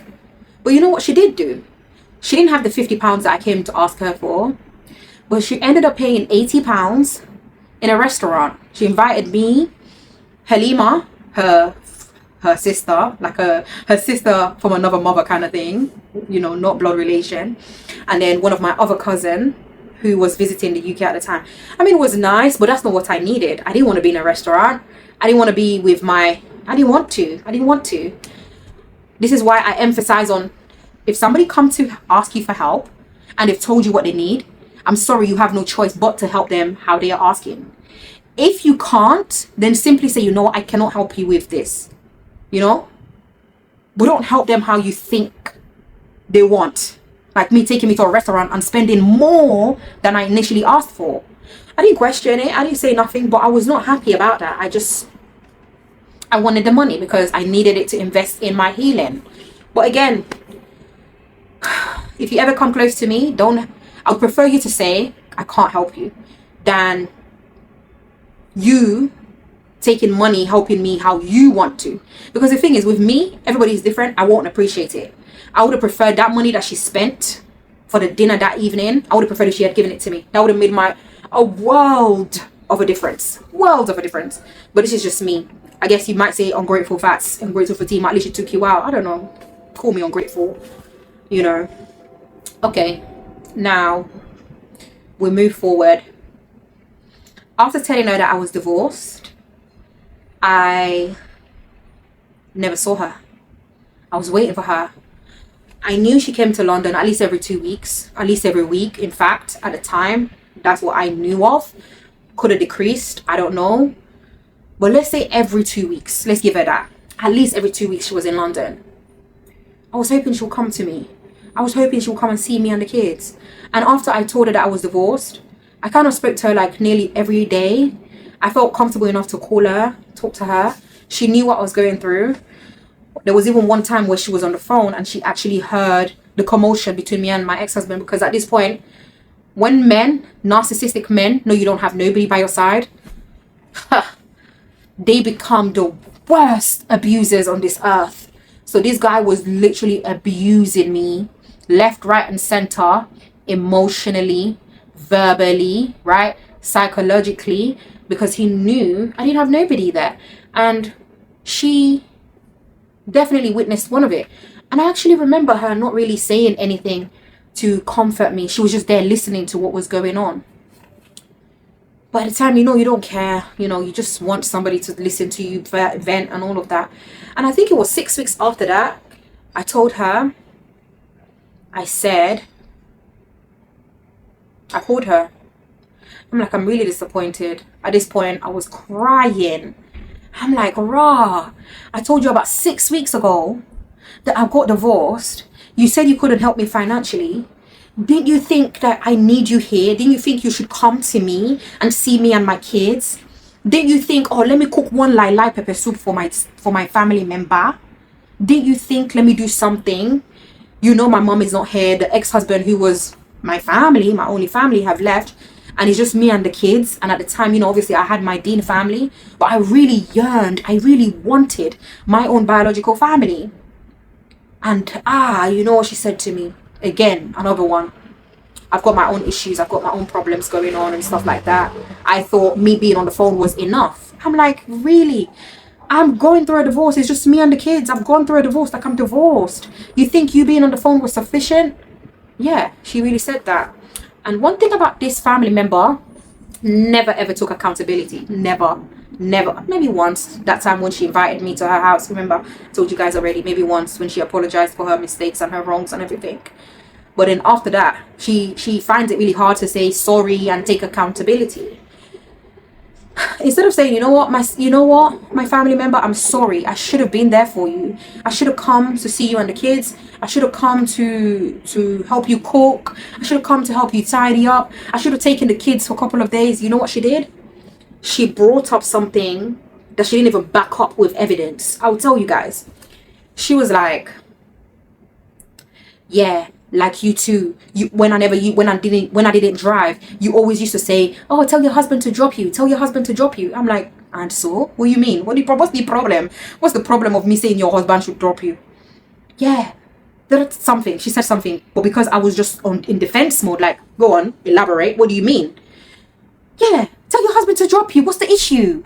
Yes, she didn't like that. Blah, blah, blah, blah, blah. I'm like, but that's your husband. What's wrong with your husband dropping you? You're not driving. You know how much I love to be passenger princess. I just thought that was something that was okay. I wish I had my ex-husband picked me up and dropped me wherever I went to, What's the issue? And I asked her to give me 3 examples of when I used to tell her, let your husband drop you. I probably did a lot. Let your husband drop you because, I don't know. I don't even remember what conversations we probably had at the time for me to have said, oh, tell your husband to drop you, or tell your husband to pick you up. I don't remember. But instead of apologizing and be like, I'm sorry I haven't been there for you, she brought up that one scenario, and then she brought up another scenario. The day I had Zahira, and when I video called her, and obviously she was acting as if she can't see what was going on and pretending as if she was sleeping. And then here I am trying to engage with her daughter, be like, oh, look at the baby, say Allahu Mubarak. And she said to me, the day that you had Zahira, when my daughter was talking to you, you told her to say Allahu Mubarak, you told her to say MashaAllah. How can you tell a 3-year-old to say MashaAllah? I think her daughter was 3. No, her daughter was not 3. How old is Zahira? Zahira is 4, her daughter is 8 now. So her daughter was 4 years old. Yeah, her daughter was 4 years old. Because Zahira was born in March and her daughter was born the month before. So her daughter was 100% 4 years old, because now Zahira is 4 herself, kind of thing, We usually tell 2-year-olds, maybe 1-year-old, to say Alhamdulillah, say MashaAllah, say MashaAllah, say Subhanallah. What's wrong with me telling your 4-year-old to say Allahumma barik for seeing her new family member? What's wrong with me telling your 4-year-old to say MashaAllah? Made it an issue. To this day, never apologized. To this day, have never come to my house. Nothing. I have one more story to tell you. I think fast forward. Okay, this is so long, but I'm going to say it. Whoever watch. I'm not here for the views. I'm just here for the chats. Because who am I going to have this conversation with? I don't currently have a therapist. And to be honest, I don't care for a therapist. I don't need a therapist no more. Alhamdulillah, Allahu Mubarak, So, you guys are going to listen. Some of you not. Fast forward to 2024. This family member reached out I'm fed up of how our relationship is. We need a trip. We need to do something. We need to sort it out. I want my family members back. I want us to have a good relationship, even if it's just a little bit. We've got kids. Blah, blah, blah, blah, blah, blah, blah, blah, blah. Me, I'm a forgiving person. If you apologize, I can let go. It's not that big of a deal. I make mistakes too. You know, I'm human, you know, kind of thing. Cool, cool, cool, cool, cool. We did. We ended up going to this amazing trip. It was lovely. We got to speak. We didn't even get to speak too much because a lot of the things, you know, when you have your family members, you tend to be so forgiving, especially if it's somebody that you cared about. And me, I do like to let go. I love to forgive. It's so I love to forgive. It's such a beautiful feeling for me. I'm not forgiving because of you, the other person who did the bad behavior. I'm forgiving for me because I like how I feel when I let go. So I let go, let it go. I don't even remember some of the conversations that we had, but it was one conversation that I had to have in the hospital. I told her, I asked her, I said, when I called you that morning, you acted like an envious, insert the word. I said it. You acted like an envious, you insert the word that you want to insert. And then she became a little bit defensive. And she was like, no, why would I be envious? I'm like, that's exactly how it seemed like. You didn't say congratulations. You didn't say Allahu Mubarak. And shortly after, you called my ex-husband. And then she came with the defense again and said she only called him to verify that I actually had a baby. But then you called me at 12 o'clock and you could still hear that I was in hospital. You could still hear the beep, beep, beep. So if you called him to verify if I was really in hospital, you called me again the same day at 12 o'clock. Why didn't you say, oh, I'm so sorry about this morning. How are you doing? Congratulations. You're a liar. You're a liar. And wallahi, that definitely hurt me. And I know you did that. She's not going to see this, but let's pretend she sees it. And I know you did that to hurt my feelings. And by Allah Azza wa Jal, you succeeded that morning.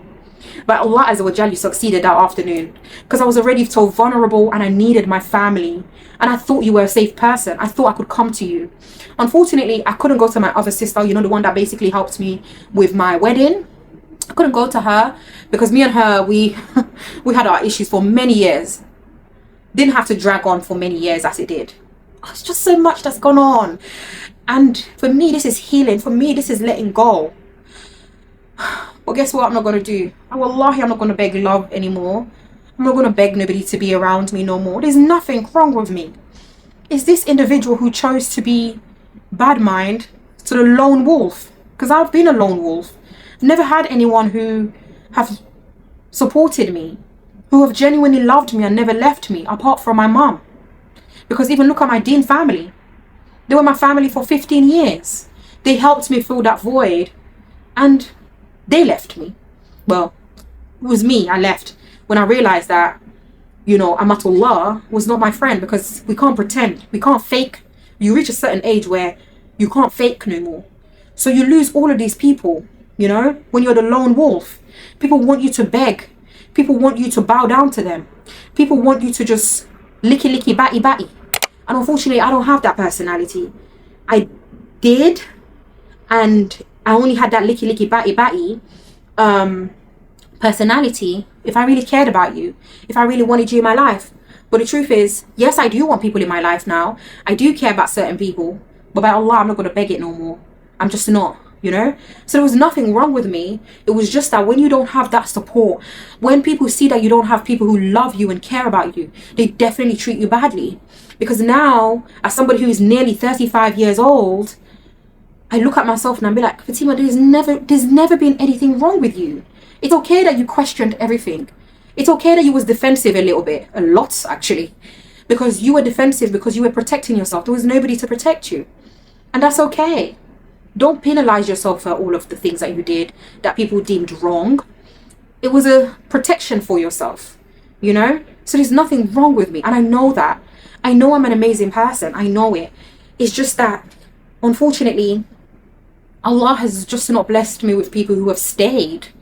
And alhamdulillah for my mom. My mom has been the one, irrespective of the issues that we've had, who has always stayed. And my little sister Hajar. Even though me and Hajar, we have a different personality. But I know my sister Hajar, we grew up together, and I know that bond, that connection we have because of our mom, it will always be there, you know? I was open to have a great relationship with this family member when she invited all of us to go out and hash things out. And we did. And you know what? That only lasted for... Okay, we went away, I would say June, give or take. June, July, August, September, October. Let's say it only lasted for 4 months before she beefed me again. And this is the second to last story. Before she beefed me again, because I thought we had hashed everything, we're cool, I can come to her now and trust her and tell her certain things. Cut the story short, because this story time has been so long. Cut the story short, I came to her and told her, hey, the council have made a mistake with my application. And I didn't know. It's only recently that I found out that this is the case. Because all the years, the council, for like at least 3 years or so, maybe 4, they put me and my children down. I would say 3 years. They put us down for 4 bedrooms, girls. Literally, the council giving you a 4-bedroom house. Are you mean? You're going to be happy. Allahumma barik. That's beautiful. Everybody wants a 4-bedroom apartment, I'm pretty sure. So I remember when I saw that 4-bedroom apartment, I remember I didn't say nothing to nobody. Because I thought... First of all, I don't want evil eye, because I know a lot of people want a 4-bedroom house from the council. And second of all, I'm getting this 4-bedroom apartment because I have a sickly child. I have a child at the time, very sickly, and I thought the council had, put down 4 bedrooms for us because obviously I've got the sickly child, I've got a son, and obviously I've got Zahira now, and obviously myself. That's what I thought. So I remember... when I finally found out why the council had put me down for 4 bedrooms, it wasn't because of my sickly child. It was because, take it all the way back to 2020, wallahi, I didn't go and put the children who I was looking after, wallahi, Allah is my witness, I didn't go put them down in my council application. Because before you put any child or anybody in your council application, you need to basically... have their passport, the birth certificate, something. And I didn't have these children who I was looking after. I didn't have their birth certificate, so it was just a mistake that the council did, because obviously we all have the same surnames. So I don't know, somebody in my family must have put the children's name, probably wanted to put the children's name in their application, but then someone in the council made a mistake, because we literally all have the same surnames, and then when I realized that, I'm like, oh, okay. And I remember I had just found out, and I told my family member what I just told you guys. I'm like, yes, so and so is also in my application, and so lives with her. Why did I do that, yo? Come see the way she battered me up. Come hear the things that she said to me. All kinds of things. How greedy am I? How could I do this? Why didn't I tell her beforehand? Because XYZ lives with her, so she should have known about it. I'm like, this is all new. This is something that I'm also finding out, and I'm just talking to you about it so that you know what's really going on. Blah, blah, blah.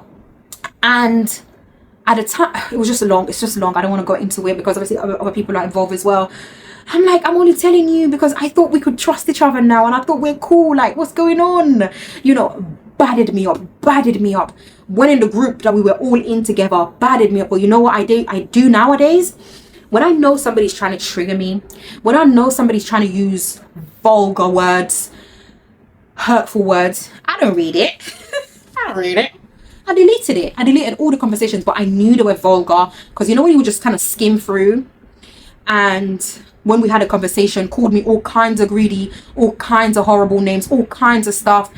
And in my heart, I'm like, wow, I can't trust this person. And I became panicky, and I became so worried. And I thought this individual, this family member, would go to the council and be like, Fatima G is committing fraud, and this is what she's done. She has XYZ on her application, and XYZ don't live with her. But wallahi, I did not make that error. It was the council, and it had nothing to do with me. So anyways, I let my other family members know that the children we're living with, I'm like, this is the mistake that's happened, but don't worry, I'm going to change it ASAP. And Allahu Akbar Kabiran, everything happens for a reason. I didn't really engage with this family member, which was badding me up when she said whatever evil stuff she said. Essays. Did I read it? No, sir, I didn't read it. I didn't read it. Because clearly you're going off, you're having, whatever they say now, is it? You're going off on one. I think that's what they used to say, isn't it? Because you want to hurt my feelings, because you want me to engage, and I don't engage no more. I don't have time for it. So anyways, I told the other family members, send them screenshots, because I genuinely thought I was going to get a 4-bedroom because of my sickly child, because I thought the council, because I was trying to apply based on medical reasons, and that's what I was providing a lot of evidence for. So I thought the council thought, oh, okay, this child got XYZ, this child need their own space. That's what I thought. But anyways, I went to the council. This is how I got my place, you guys, and I told them what's happened. Council didn't even question me. Council didn't even make no fuss about it. They just did me a new application, and I told them we were overcrowded, and indeed we were overcrowded. We were living in a 1-bedroom, me and my children. It was 4 of us. It was a horrible condition. Terrible. Maybe one day when I become a millionaire and I buy my mansion, I'll show you you guys how me and my kids were living. You know, inshallah ta'ala bi'idnillah. And alhamdulillah, after that incident, literally 2 weeks later, after I suspected that she would go to the council and report me for like fraud, 2 weeks later, me and the kids got this place where I'm vibing. I've been vibing with you guys now for over an hour. Look at this beautiful balcony. Yeah, we got this place, alhamdulillah. And I didn't make no fuss about it. I just left her. I didn't argue with her. Just move on. We'll just move on. Because at this point now, I knew this girl didn't like me, and I just didn't know how to go about it, because I'm a strong believer that you don't cut family ties. I'm a strong believer that you just move on. You don't have to ever trust them anymore. You don't have to get too close to them, but still try to maintain a relationship. And that's what I tried to do. Try to maintain a relationship and everything and all of that. And I don't want to go into what happened in this year, 2025, the beginning of this year, actually. I don't want to go into it because obviously other people were involved. It wasn't just me and her kind of thing. But something happened that she victimized herself. And I promise you, we didn't even victimize her at all. And I'll go into it a little bit. The thing is, remember what I said to you before when I asked her if, for example, I asked her, I'm like, how come I don't know nothing about you? How come you've never told me, you know, stuff about you? Because I'm nosy. I like to know what's going on in people's lives, especially in my family. I like to know what people have been through and how they've overcome it and things like that. I like to know that. And that's why I love being a coach now, because not only do I get to hear other people's stories, I can help them now, kind of thing. You know, I like that. That's me. And I'm not just doing it anymore to be nosy. I'm doing it now because obviously it's my job and it's something that I really enjoy doing, you know? So when I asked her that, and then she said, because she's older, she's basically put herself in this pedestal. So what happened now in the beginning of this year, again, nobody asked her. She put herself in this pedestal. And when you put yourself in this pedestal, especially in the West African communities, in the West African household family, it's a lot. Only if the ones who have put you in a pedestal wants you to be in that pedestal. And then you that's up this pedestal now have so much to fulfill for all those below you. But she put herself in this pedestal. Nobody asked her. So there was just a lot.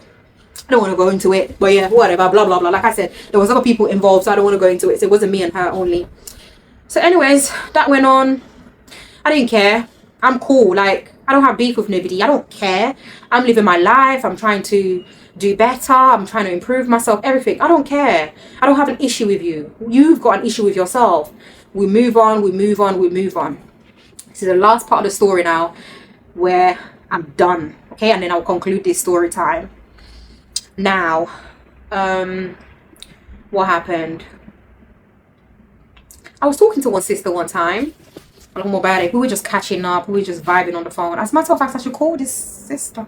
Now I'll give her a call sometime next year, inshallah.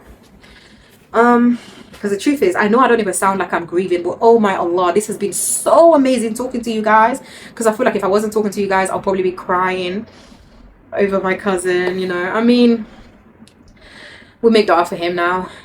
Please, sisters, don't forget to donate. I'm going to definitely put the link, the GoFundMe and also the PayPal. I'm going to do Sadaqah Jariyah for him, inshallah. I want to get the cement, and also, inshallah ta'ala, it will be so beautiful before Ramadan to get a well done for him, or maybe something near the masjid, you know, inshallah. So please donate. I would really appreciate it. May Allah forgive my cousin. So yeah, alhamdulillah, I'm so glad I've talked to you guys. Inshallah, I pray to Allah that I can post this video before 2026, because I want to leave this issue behind forever. I don't want to ever address it. But let me just tell you this before I conclude everything. So yeah, I was talking to a sister, and then I was talking to this sister for long. We were catching up for over 4 hours, maybe 4 hours, give or take. and we're talking about families and how to maintain our family members and all of that. And then she basically kind of not urged, I basically pushed myself. She didn't tell me to do it. I'm like, you know what, sis, based on this conversation, I have a family member that I'm going to message now, and I haven't spoken to them for like a few weeks, so let me just message them and check on them. And that's exactly what I did. Hey, Asalamu alaikum, how are you? How are the kids? Alhamdulillah, they're fine. And you know, one of those ones when you know somebody's trying to hold back from just being free and just having a calm conversation, just a catch-up conversation. The conversation was stiff, it was tense. So me being me, when everything was bright and beautiful, see, I don't even say that a lot. When everything was cool between me and her, I asked her to use her address for something, okay? And she agreed. I used her address and everything. It was something that obviously benefits me, but she agreed. Now, because I used her address with some things that involved money, there was one okay, let me basically say this before I get back to this other part of the story. So because the conversation was so stiff, yeah, I asked about if I have a letter in her house, because I used her address, right? And then she was like, oh, you don't really have that many letters. You've got one letter that I actually took with me to London the other day, but I forgot it somewhere. I'm like, okay, no problem. And I said, I just don't want anybody to open it. Of course I don't want anybody to open it. I'm okay with you opening it, you my family member, but I don't want anybody else to see Fatima's name and then go and open it. But I'm okay with you opening it. That's all, that's it. And then I think the next day or maybe a couple of hours later, she took a screenshot and sent it to me. And I had a debt. I had a debt of £98. Right, £98, and alhamdulillah, it was only £98. I actually thought this debt was more, you know. And at this point, the company that I owed the £98 to basically got like those debt collectors, you know. And obviously it was her address and everything. And then number one, she told me, I don't want you to use my address anymore. By the end of the day, I want you to take my address away from the company. I don't want my address to be used anymore. And I'm like, oh, okay, no problem, no worries. I'm not even going to redo the thing that I was doing, you know, with her address. I said, I'm not even going to renew it anymore. I said, so that's okay. I said, but I will definitely try to remove your address, which I did try to do. At first, I didn't succeed, but then alhamdulillah, eventually I got it right. I succeeded. And then number two, this was the last conversation we had. And also, I don't want this debt to be in my address. So you need to sort it out by the end of the day. Or something like that. Something like, don't quote me, okay? I'm like, oh, but it's in my name, because I thought it's my name, so it's not going to affect your address. I actually didn't know. But a couple of weeks ago, I was talking to my dad, and I explained to him what I just said to you guys, and he was like, yeah, if the debt is in that address, it doesn't matter, even if you don't live in that address, even if you don't, it still affects the address. And I'm like, oh, okay, so that means I was in the wrong then. Cool, I'm in the wrong. But guess what? Because of the way she was going on about it, alhamdulillah, I could pay the debt. So I paid the debt the same day. I paid it and I just let it go, khalas. And I informed her, I'm like, oh, alhamdulillah, I've paid the debt. And I've also changed the address, so it's no longer in your address. I said, but please get rid of the letter for me. Because you've already sent me a screenshot. I have it here on my phone. I don't need the letter no more. And how I usually get rid of my letters, I don't, what's the word? I don't shred them. I soak them in water and then I just mush it. I saw that hack from Mama Amatullah once, and that's how she gets rid of her letters, and that's how I kind of get rid of my letters as well. So I said to her, I said, just soak it for a couple of minutes and then just mush it, and that's it. She said no, she wasn't going to do that. She was one, either going to send it back to sender, or two, I should collect it. And then she gave me a third option, or she will keep it from me when she sees me, she'll give it to me. I'm like, no, don't do none of that. Just delete it. Just get rid of it. Haha, just get rid of it. And then she was very angry. She went on and on and on, and then just said some stuff. And that morning, I'm not gonna lie, I was very irritated that morning, because I remember some of my family members, they only call me when they need something. That morning, my auntie had called me, belling off my phone. Oh, my dad wasn't well, but alhamdulillah, he's okay now. Oh, go check up on your dad. He was the only one at home. I've been calling him. He's not answering. Please check up on your dad. And obviously, I have my 3 kids. What am I going to do? I don't want to bundle up my 3 kids, you know. So it was a very difficult morning trying to sort out my kids, going to see my dad and all of that. And then this family member saying all these things to me. So I just messaged her. I'm like, you, out of everyone in my entire life, you have hurt me for over 20 years. You have bullied me. You have surprised me. I thought you liked me, but surely you hate me. I'm like, the only thing I want between me and you moving forward is Salamu alaikum wa alaikum salam. Allahu alam if she listened to it. And I text that as well. I said, yeah, the only thing I want between me and you right now, forever and ever, Assalamu alaikum wa alaikum salam. You guys, she's hurt me so much. I'm not going to cut family ties. But when I see her, I'll say Assalamu alaikum wa alaikum salam. Sorry, there's something in my eye. SubhanAllah. I'm not going to cut family ties entirely, but wallahi, I don't want to get close to her. She's blocked on my phone. There's nothing that we have to say to each other. I will say salam to her when I see her. Unfortunately, I can't just pick up my phone anymore like before and randomly say salamu alaikum to her. She's bullied me. She's caused me more pain. She knows I'm alone. I don't have nobody supporting me. You know, she knows all of these things. She knows I want closeness with my family, because I've said this to her a few times. But you continue to hurt me. You continue to bully me. You continue to say hurtful things. The thing is, I am disrespectful towards her. Don't get me wrong. I do defend myself as well. But I don't want to be that, man. I don't want to be that. I don't want to always be on the edge with somebody. I don't want to be on the edge with someone and be like, oh, I need to be careful what I say because I might make her angry. No. No. I'm done. I'm tired. So much more that this girl have done to me. Like I said, the bad is more than the good. She probably definitely remembers the good, but I remember more of the bad. And I'm so done. I don't want problems no more. And like I said, I don't have no loyalty towards her. That's why I'm sharing this story with you guys. If I did, I wouldn't. And for over 20 years, I've never explained to nobody. Like maybe my sister, I've said stuff to my other sister about this. I'm so done. I'm tired. I'm tired. I'm tired of people knowing that my life is difficult as it is. Raising 3 kids, it's not fun. It's not something that I want for my enemy. And you have the capacity, from what is apparent, you have the capacity to help. The truth is, my other family members can help, but they've chosen not to. And I'm not going to force nobody. And I don't want no one in my life who can come and who wants to make my life difficult, who wants to argue out of the littlest thing, who is not empathetic, who is not compassionate, who is not helpful, who don't want peace, you know? Because in 2024, you wanted all of us to come together and make peace. But really and truly, you've done, oh, you know what? I even missed a bit. I missed a bit. There's so much. I think I've told you guys before on my live where she called me one time because I did it on purpose. I purposely put her daughter walking away from the camera. It was this family member. She made such a big fuss out of it. Her daughter's face couldn't be seen. She called my dad. She called my uncle. She made such a big fuss. She said to me too, she said in the messages, because she was writing essays, I didn't read it. It was my little sister who told me. She said she was going to put your face online without your niqab. I don't know. She thinks I'm ugly. She thinks I'm ugly. She thinks that her putting me online, I'll be like, oh, obviously she's going to probably find a really, really ugly picture of me. The only reason why I wouldn't want my face to be online is because I'm a niqabi. But if you put my face online, I don't care. I'm a beautiful woman. If you think you're ugly, that's on you. If you think I'm ugly, that's on you. I don't care. I know I'm a beautiful woman. So when she did say that, when my little sister said, if you don't take the video down, she's going to put your face online without your niqab. Oh, that's another one that broke me.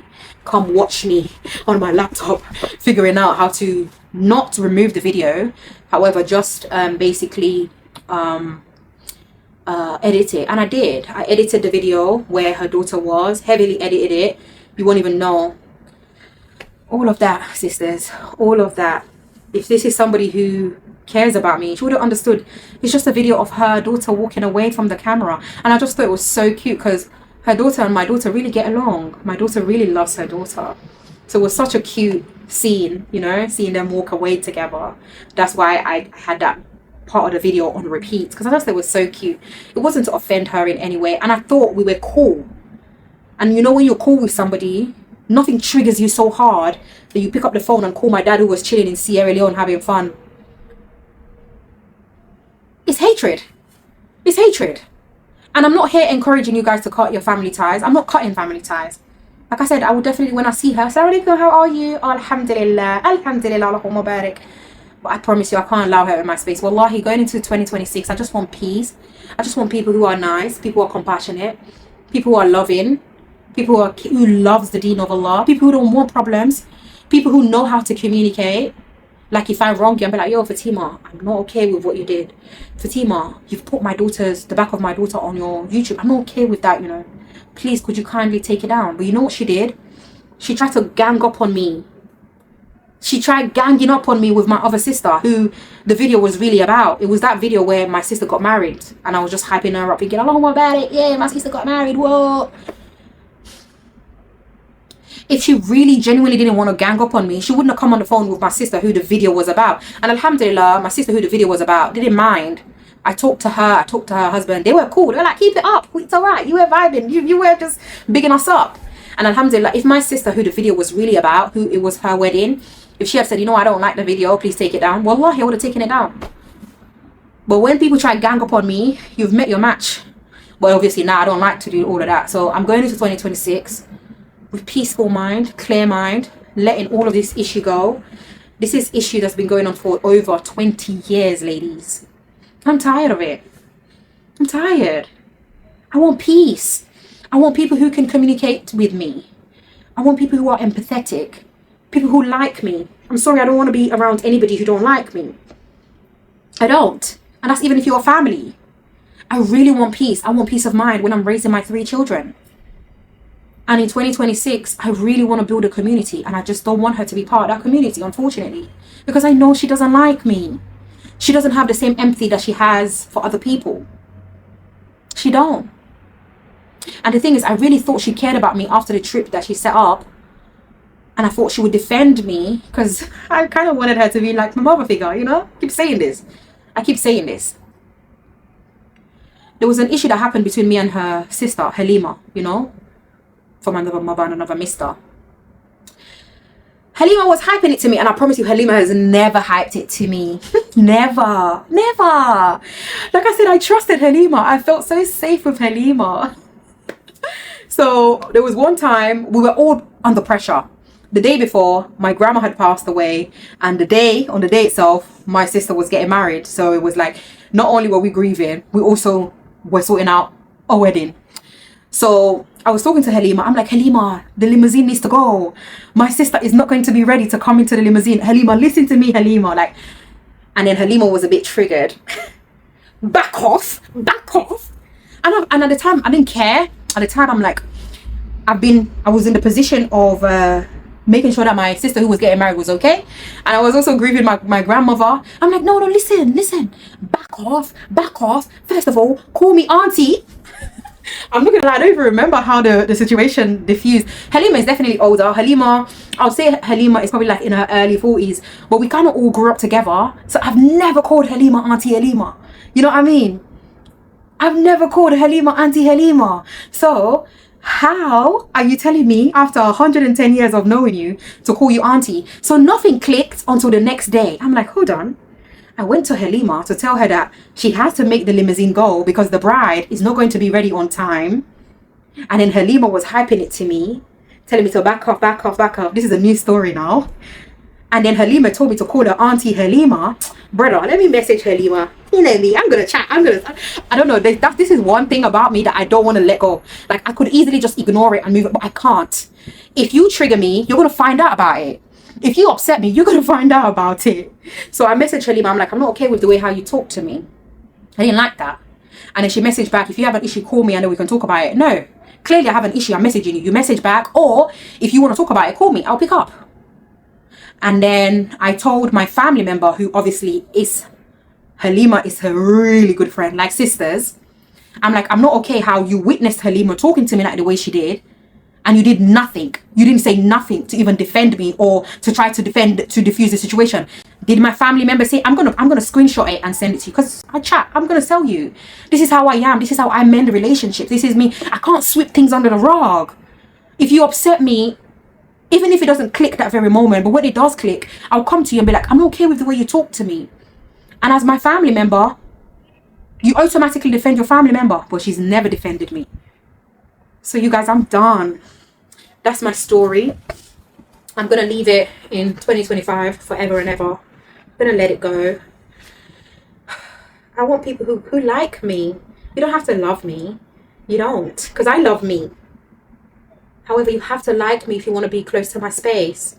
You have to want me in your space. You have to be empathetic towards me. Even if you can't help me, you have to be kind. Because the truth is, I'm in my season where I need help. Raising 3 kids ain't no joke. And also, I look at my kids and I'm like, the more people who love and care for you, the better it is for you lot's growth and emotional support, you know? That's how I see it. So if you know you can't help me raise my children, if you know you can't like me, I don't want you in my life. I don't want you close to me. I can't pretend. I'm not a pretender.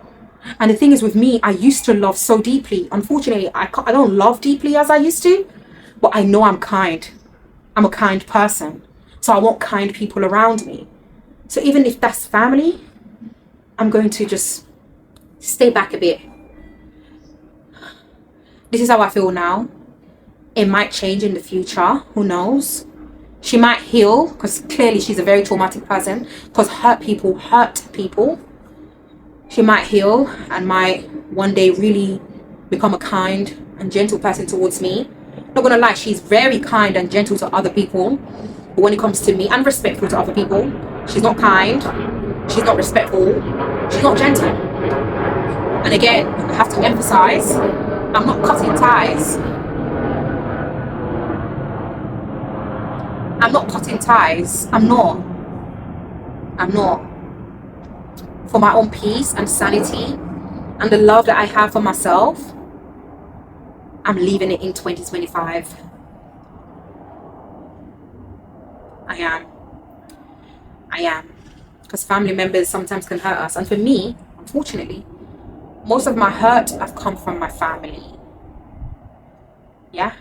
Starting from my mom and dad. Even though I forgive them wholeheartedly, I forgive my parents, especially my mom.